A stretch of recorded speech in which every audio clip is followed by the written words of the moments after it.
अस्सलाम वालेकुम व्यूअर्स, मुझे बहुत सारे कमेंट्स और मैसेजेस रिसीव हो रहे थे कि आप ही फॉर्म डी प्लस जॉब को कैसे मैनेज किया जाए, क्योंकि अगर हम जॉब संभालते हैं तो हमारी सीजीपीए गिर जाती है और अगर हम जो है सीजीपीए संभालने के लिए लग जाते हैं तो जॉब नहीं कर सकते।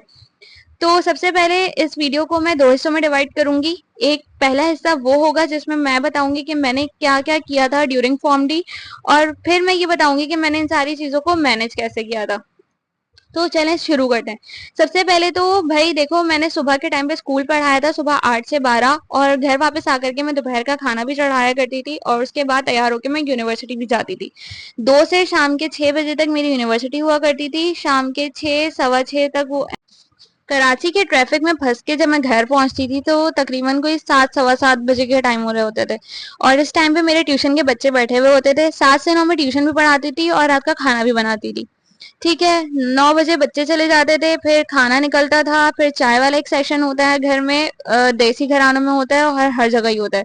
फिर ये सब कुछ करके नमाज पढ़ के मैं फ्री होती थी, और ये सब कुछ करते करते रात के 12 सवा 12 तक तो हो ही जाते थे आराम से।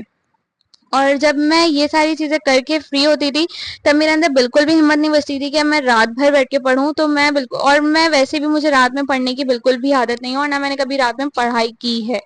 पेपर से एक रात पहले भी मैंने बिल्कुल नहीं पढ़ा रात भर जाग के। ठीक है, अच्छा, इसके अलावा मैंने क्या किया, इसके अलावा मैंने कंटेंट राइटिंग भी की। एक वक्त ऐसा भी आया कि मुझे जो है जुनून चढ़ा कि सब ऑनलाइन अर्निंग कर रहे हैं, सब मुझसे आगे चले जाएंगे, तो मुझे भी कंटेंट राइटिंग करनी है और मुझे भी ऑनलाइन अर्निंग करनी है। तो सुबह स्कूल और शाम में ट्यूशन और दोपहर में यूनिवर्सिटी के साथ साथ मैंने रात के वक्त में, रात 12 बजे के करीब जब मैं इन सारी चीज़ों से फ्री होती थी, तो मैं एक मग भर के चाय या कॉफ़ी बनाती थी और मैं वो पीती थी ताकि मैं रात भर जाग सकूं। और रात भर जाग करके तकरीबन रात 12 बजे से सुबह 4 सवा 4 साढ़े 4 बजे तक मैं जाग करके कंटेंट राइटिंग करती थी। कंटेंट राइटिंग में अपने क्लासमेट के साथ मिलके कर रही थी, तो हम रात के वक्त में डिस्कशंस भी करते थे वर्डिंग्स के ऊपर कि क्या क्या हमें वर्डिंग यूज करनी चाहिए, हेडिंग्स क्या होनी चाहिए, एसईओ कैसी होती है, एंड सो ऑन। हम ये सारी चीजें रात के वक्त डिस्कस किया करते थे। ठीक है, मेरे पास 24 घंटे का टाइम होता था। 24 घंटे में मुझे 2500 और 2400 के वर्ड्स का की जो आर्टिकल्स होते हैं वो लिख के देने होते थे। ठीक है, बेसिकली वो एक एजेंसी वो चला रहा था, मैं उसकी एजेंसी में वर्किंग कर रही थी, तो मैं, मेरे पास रात के वक्त मैं करती थी। अच्छा, ये सब कुछ मैं खुदा ना खास्ता इसलिए बिल्कुल भी नहीं कर रही थी कि मुझे अपनी फीस पे करनी थी या जो है मुझे खुद जो है घर को सपोर्ट करना था, ऐसा कुछ नहीं था। ये मैं इसलिए कर रही थी क्योंकि मुझे खुद अर्निंग करने का बहुत शुरू से, बचपन से शौक है कि मेरे अपने पैसे होने चाहिए। भले मुझे फादर से पॉकेट मनी मिल रही हो, भले मेरी फीस वगैरह घर से पूरी हो रही हो, सारी चीजें कुछ भी, लेकिन मुझे खुद से अर्निंग करने का और अपने पैसे कमाने का खुद बचपन से ही शौक है। तो मैं हमेशा से ही मैंने कोशिश की है कि मैं अपनी अर्निंग खुद करूं। सो दैट्स वाई मैंने ये किया। सही है, अब इस बीच में मैंने फॉर्म डी को कहाँ मैनेज किया और किस तरह से पढ़ा। देखो, सबसे पहले तो मैंने अपना एक रूटीन बनाया। वीकडेज का तो मैंने बता दिया कि ये मेरी रूटीन, ये वाली जो रूटीन मैंने अभी पीछे पूरी की पूरी बताई, ये मंडे टू फ्राइडे की रूटीन मेरी हुआ करती थी। लेकिन ऑनवर्ड्स क्या होता था, सैटरडे संडे मेरे पास 2 दिन बचा करते थे। इन 2 दिनों में मैं करती कुछ यूं थी कि मैं जो फ्राइडे की रात को मैं कोई कंटेंट राइटिंग का काम नहीं करती थी। फ्राइडे की रात को मैं सोती थी, 12 बजे रात में सोती थी और सुबह 4 बजे के करीब या 5 बजे के करीब मैं उठ जाया करती थी। उठ के नमाज पढ़ती थी। अगर सर्दियों का टाइम होता है तो ये बहुत अच्छा वक्त मिल जाता है हमें तहज्जुद पढ़ने के लिए। गर्मियों में फजर का टाइम स्टार्ट हो चुका होता है तो फजर की नमाज पढ़ के, अब ये वाला जो टाइम होता है, ये आप काफी फ्रेश होते हो इस टाइम पे, और आपकी नींद पूरी हुई भी होती है, और आप का जो माइंड होता है वो 100 आउट ऑफ 200% इस वक्त वर्किंग कर रहा होता है। और इस वक्त आप जो कुछ भी पढ़ोगे, जो कुछ भी याद करोगे, वो आपको हमेशा के लिए याद होता ही होता है। तो मेरा जो पढ़ने का टाइम होता था, या स्टिल भी अभी भी मैं कुछ बुक्स वगैरह रीडिंग करती हूँ या कुछ भी करना होता है, तो मैं सुबह फजर के बाद पढ़ने बैठती हूँ।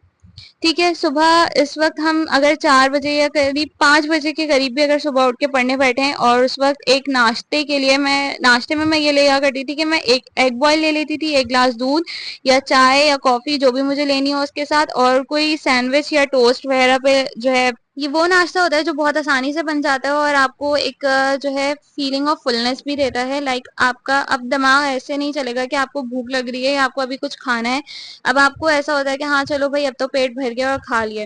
अब आप सुबह 6 बजे पढ़ने के लिए बैठे हो तो 10 बजे तक आराम से आपने जो है 4 घंटे होते हैं, 4 घंटे में आपने अपने टारगेट्स बना के पढ़ने हैं।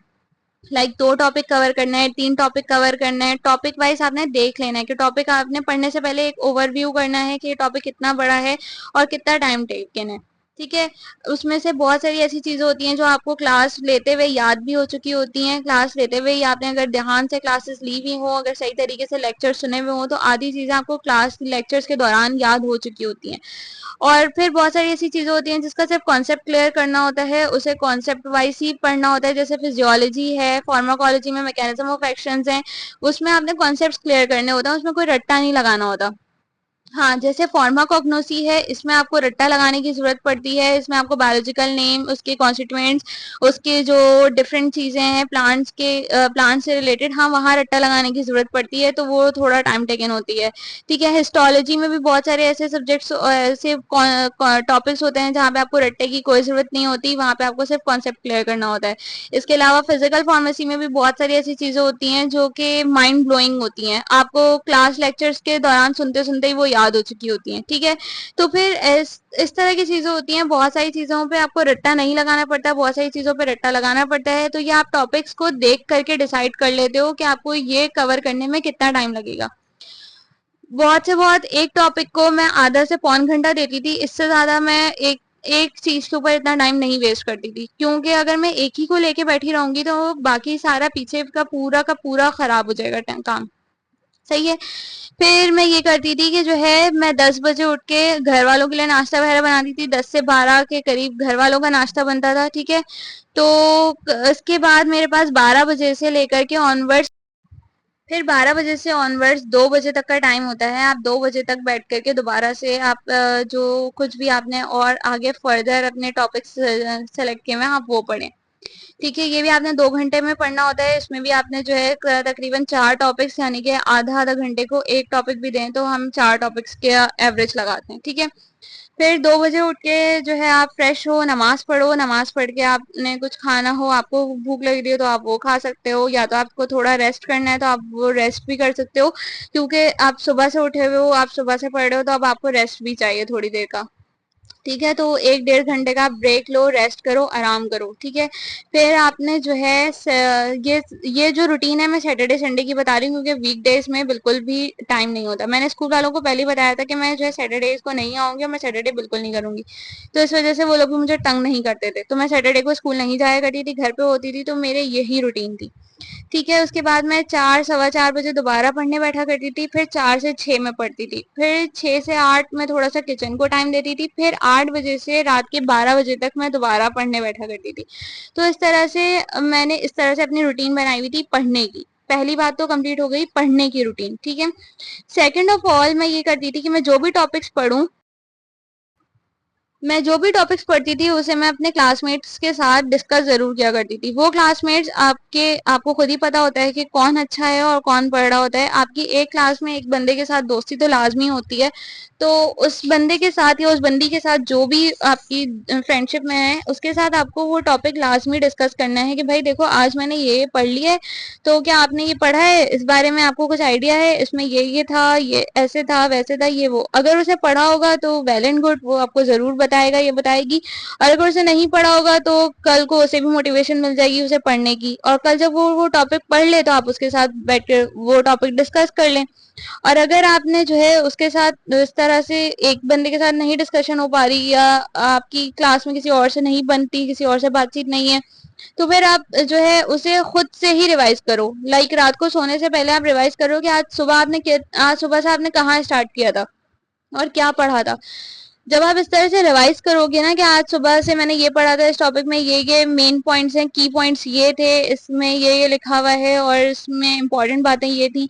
जब आप खुद से रिवाइज करोगे रात को सोने से पहले, तो इस तरह ये होगा कि आपको खुद ब खुद चीजें याद होती चली जाएंगी, और आपको पेपर से एक रात पहले ज्यादा फजूल में बैठ के मेहनत नहीं करनी पड़ेगी, और अगले दिन सुबह आपकी चीजें स्कैटर्ड नहीं होंगी। सुबह सुबह आपको ये नहीं होगा कि आप जो है फार्माकोग्नोसी की चीजें फार्माकोलॉजी में बता रहे हो और फार्माकोलॉजी के मैकेनिज्म ऑफ एक्शन की जगह आप कुछ और बता रहे हैं। ठीक है, तो इस तरह की चीजें आप आपस में खराब नहीं होंगी। ठीक है, अच्छा, इसके अलावा एक प्रो टिप जो मैंने फॉलो की और मेरे साथ साथ मेरी सिस्टर ने भी फॉलो की, वो ये कि हम लोग उस टाइम पे पढ़ा करते थे जिस टाइम पे घर वाले घर पे नहीं होते थे।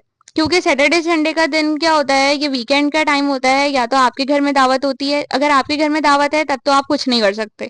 लेकिन अगर आपको किसी के यहाँ दावत में जाना है तो सौ बिस्मिल्लाह आप घर वालों को जाने दो, और आप घर पे बैठ के आराम से, वो टाइम होता है कि सन्नाटा होता है और उस वक्त कोई आपको तंग करने वाला नहीं होता।